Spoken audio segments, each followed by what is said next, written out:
shake out. There's going to be, drama and explosions and unsportsmanlike conduct and whatever, and it's going to ebb away at the integrity of an esport. So good to see StarCraft surviving for a long time, and the players, again, by and large, just insanely good people, nice, kind, friendly, all the rest. The bad news is, as much as we love them, somebody's got to go home today, Grant. Is it going to be, in the top left-hand side of Romanticide, our red Terran player from Team Roddy and Spain, AqueroN? Or could it be his opponent in the bottom right-hand side, representing Team Liquid? He got a new teammate today, very exciting. He is the Dutch Protoss player in blue. It's Harstem. Do it. Click it. Every time Harstem's in a game, I can't help but feel obligated to subscribe to Take TV. Little proxy barracks here from AqueroN, and Grant, you were saying these players aren't just going to proxy each other 3 times, but AqueroN is certainly going to start out game 1 a little spicier than Harstem is, who looks like he's just going for a Cyber Core into, he'll have to go Cyber Core now, then into Nexus. I think he's trying to go Nexus Cyber, but obviously blocked off with the engineering bay. How do you feel about this forward barracks from AqueroN? He's got 1 gas. Looks like we are going to see some Reapers out of him. Do you like this play? This is very aggressive because it's not just the one proxy barracks, of course. There is also one at home, so there's going to be a lot of Marines at home. And wow, okay, it is going to be what we expect here, which is going to be Marauders. We're going to have some Marauders coming in here. Oh my god. I'm very intrigued. This is a build we really haven't seen much of this event, and Harstem needs to establish what it is. There is still free in gas here, so it's going to be very gas heavy. Harstem has gone for an expansion, and there it is. There is concussive shells begun. We'll have Marines being produced at home. They are going to be rallied across the map here, and a whole bunch of Marauders with concussive shells. Yeah, this caught me by surprise, Grant, and I have map hacks. I know exactly what AqueroN's doing. I know his gas count and everything, and this looked to me like it was just going to be that 2 racks Reaper build, where you only get a few Reapers out and then put a second gas down a little bit later. But yes, concussive shell Marauders are coming out, and Harstem is not going to spot this. He will eventually. Oh, God, it's going to be close here. The question is going to be, is he going to see these Marauders on the... Yeah, he is. He's rerouted that probe, and now he knows about it. Okay, great scout there from Harstem. Yeah, and, Harstem knows what to do now. Start to get batteries, and I find this very difficult to hold. It has been scouted late. Let's take a look at what Harstem's situation is in his natural, because his army right now, very limited, in that it is Adept and Sentry. Neither of those particularly love Marauders. Probes have to fight here. Probe's going to get pulled here. The battery has finished, and that helps a lot. But look at all the SCVs and Marines coming across the map. Harstem may be a little bit unprepared for this. AqueroN really needs to try and do to save the Marauder that he has that's very low, but this is already hitting very hard, and there's really not much left here for Harstem. Harstem does manage to take down one of these Marauders. If he gets the second one, then there will only be one Marauder left here. Oh, this is bad. This is really bad now. Oh, this is really bad. That second Marauder barely alive. 4 health. Grant, he's got as many kills as he does health practically, and the probe's not getting caught. Of course, one more Stalker pops out. Nice target fire by Harstem, but he's lost just almost everything. The Marines, of course, the SCVs are gone, but the probe's going down one by one as well. These Marines from AqueroN not being well controlled. Buddy, you can't go for that gateway. You need it, but yeah, it's just too much damage here. Harstem getting caught a little bit by surprise, scouting it a little bit too late. He's got one more Stalker on the way, but he does not have a victory in pocket. And AqueroN, our young Spanish Terran player, grabs game number 1. Yeah, very cheeky proxy Marauder build there, and it's very difficult to hold unless you find it early. Going for an Adept, almost useless. You need to have a Stalker within battery range, and you need to pull probes pretty quickly. Didn't get the opportunity here, so a quick pick up there. Now we move to Jagannata and Harstem, needing to pull 2 wins back for this $125, but still a long time left, still 2 possible maps. Yeah. I just want to interrupt Grant for a minute, and just before we move on to our game on Jagannata, I want to underscore how unlikely that build was from AqueroN. Again, we saw everything happening. Grant, I don't know about you, but I thought almost certainly going to be Reapers here with the two barracks out. That's so much more common, and we see it a lot more in our players these days. That proxy Marauder build really catching not just me by surprise, but I think Harstem completely. So he's got to try again in game number 2 to get some better scouting done. Hopefully catch a little bit earlier. We'll see if AqueroN proxies again. What do you think? I mean, at this point, I maybe wouldn't be too surprised. As we said, the stakes are very, very low in the grand scale of things here, because both players are technically eliminated, but game paused. Oh, he's got the overlay bug, yep. guys. We'll be getting back into it very soon. We just need to regame. And what is the bet that we get it twice in a row? Because we always seem to here on the B stream. Oh, I think it's 50-50, Grant. Either it happens or it doesn't. That's about the best I can do for you right now. I can see that as a potential. I feel like Harstem is a player who would be so frustrated by that build, right? If he getting caught once by it, I can see Harstem's face in my head, and I know he's not happy, right? Yeah. He's generally a pretty chill guy, but I feel like losing to that, he's not going to feel good about it. Game number 2, if you did it again, any sort of proxy again, I feel like it's really going to throw Harstem off this game, and I feel like he will get a little bit emotional trying to defend against it. So could be really interesting, depending on what happens here. We should be ready to go, though, Juggernaut. What do you think, Grant? Another proxy from AqueroN? No, I don't think so. I think AqueroN is too honourable.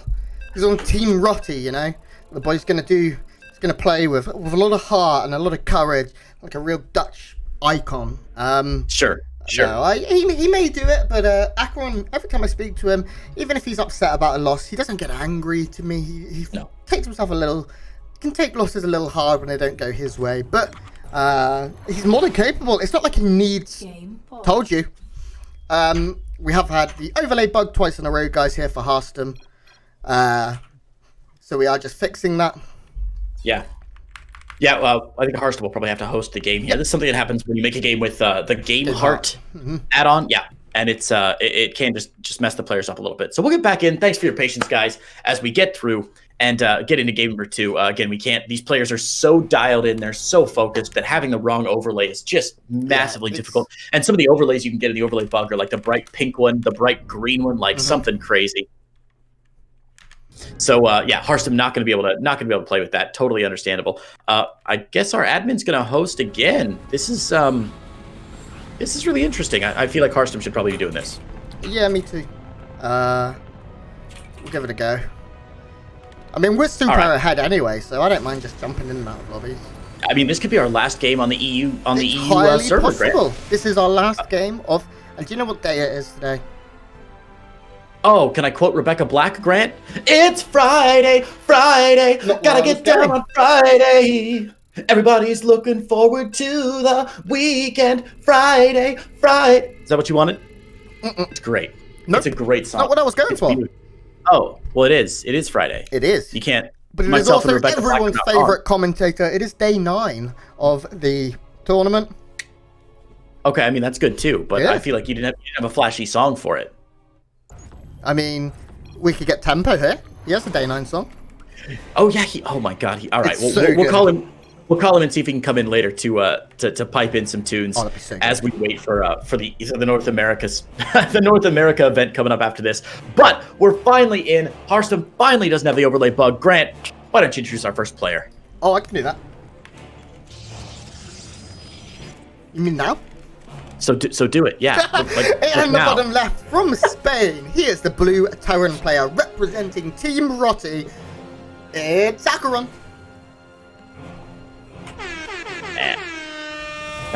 Nice. And his opponent in the top right-hand side in the red from Team Liquid, it is our Dutch boy, Harstem. I don't have a soundboard, so I got to do it myself. I don't have another sound to introduce these players, so... Okay. So this game... I'll record some a cappella guitar riffs for you, and you can put them on your... So I feel like, I mean, I know, but that'd be too professional. You want me like going... Oh, actually, yeah. Something like that? Yeah, perfect. All right, so obviously Harstem popping in with a very quick probe, but look at this from AqueroN. We've seen this before from AqueroN, Grant. Dropping that second supply depot immediately raises the eyebrows of your opponent, raises the suspicions, raises the hackles of your opponent, and they're like, wait a minute, what are you hiding? Is he gonna get this? Oh my God, he's gonna get it. Oh, that was so close, Grant. That's knowing timings here. Wow. There's little things that if your workers aren't paired properly, that depot would have gone down a quarter of a second later, and that could have ended up not working. It could have actually have gone down because it would have taken one less. It would have taken one more hit or have one less amount of hit points. So really, really cool how close that was. But everything is pretty normal this game. We do have a factory. We have the reactor being added onto the barracks here. No Reaper. from our Spanish Terran player. He is just opening with that Marine to ensure that he is very safe. Does have to, of course, be scared of any proxies that were to come, but that's not going to be the case here. Very quick Nexus here, and everything is good for both of these players moving into the early game. Yeah, you know, sometimes if you drop that second supply depot down, it really throws up some questions for your opponent. But I like that AqueroN's not doing anything too wacky behind it. Going weird in game 1, faking weird in game 2, and just going for a very standard 1-1-1 behind this. And it looks like Widowmine drops the order of the day, Grant. Yeah, definitely. Widowmine drop's going to come out. Probably just 2. I think AqueroN mainly does the 2 Widowmine drop. I haven't seen him go all the way up to 4. A lot of Terran players starting to settle with 2. But now he is, of course, going to go and stick that up in the main, keep it hidden, because he doesn't want his opponent to know. Wow, armory as well. Okay, so Cloak Widowmine drops. Oh, I bloody hate dealing with this as a Protoss player. No, it is a big investment. I bloody love watching it as a viewer. Oh my gosh, this is so annoying. You're absolutely correct. The Cloaked Widowmine drops, of course, mean you've got to get a Robo out or an Oracle out of your Stargate or something, and it's not going to be a Robo opener. Now, the good news for Harstem is if he's going Twilight Council, there's a good shot that he's going Robo after this to follow up, just because those two buildings really have some good synergy together. Yeah. If he gets the Robo out, if he works on an Observer first and foremost, he'll be fine. If he doesn't, there's no Forge, there's no Photon Cannons, there's nothing to spot these drops, Grant. Yeah, now the Hallucinated Phoenix is coming, and that is going to be able to see that it is a Widowmine drop here. Actually, oh my god. He will see it, he will see it. He sees everything here, and that will give him the information. We should see the Robo go down immediately. Blink starting up, still no Robo. In this case, it's getting a little scary. Grant, I don't think he knows that it's happening. All he saw was the Stargate and the factory. This could have been anything. It could have been a Cyclone. Oh my god, he's dropping. There could have been a second. Doing it. Yeah, he is. This is insane. So AqueroN's going to move from a Cloaked Widowmine drop. There's the Robo finally, but very, very late. And a Thor drop behind this. Grant, this is unorthodox to say the least. Yeah, this is terrifying. Widowmine drop going to come in here. Harstem reacting a little slow. Harstem reacting very slow. He pulls so late. He's going to lose so many workers. 8 go down. That's a great, great start. There's one more mine in the main. Going to be able to get a few more, maybe. Oh, no, just 2. Oh, man, but still, 10. This is terrible. And with a Thor drop behind this, Grant, I mean, what are 5 stalkers going to kill the Thor? And of course, he's got no way of clearing. There's no way of clearing this out. The Robo's not even finished yet. Good timings here by Harstem, by the way, moving those probes on top. This is great game sense. And of course, there's no drilling claws by AqueroN, which means he's not going to be able to... Oh, I'm sorry. Does he have drilling claws? That was really quick. No, drilling claws not done yet. So nice work by Harstem here to get those shots off and bait them out with 1 probe at a time. But still, continued damage, difficult to find. The Observer's going to crank out, and he should be able to clear off the ones up before they get a 3rd shot off. But the Thor is here.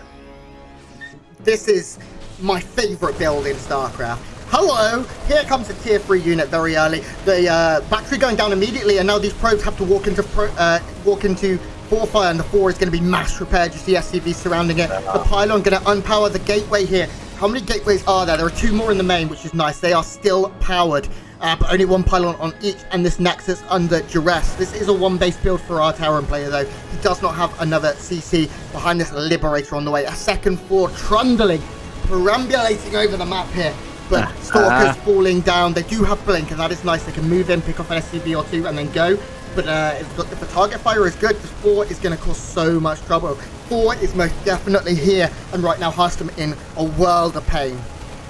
Yeah, I'm a little questioning of AqueroN's decision here to clean out the natural first. Obviously, he's got a huge army supply advantage right now, and I'm a bit confused as to why he would waste his time picking off those buildings that aren't really that important rather than trying to take down the army of Harstem, rather. Harstem's only real chance right now to win is to maybe snipe down this Thor, get some lucky shots off, clear the SCVs, good focus fire. The Medivacs might be able to do it. I think AqueroN's still in a really solid position here. There's really no answer here. The Immortal's out, but it doesn't matter.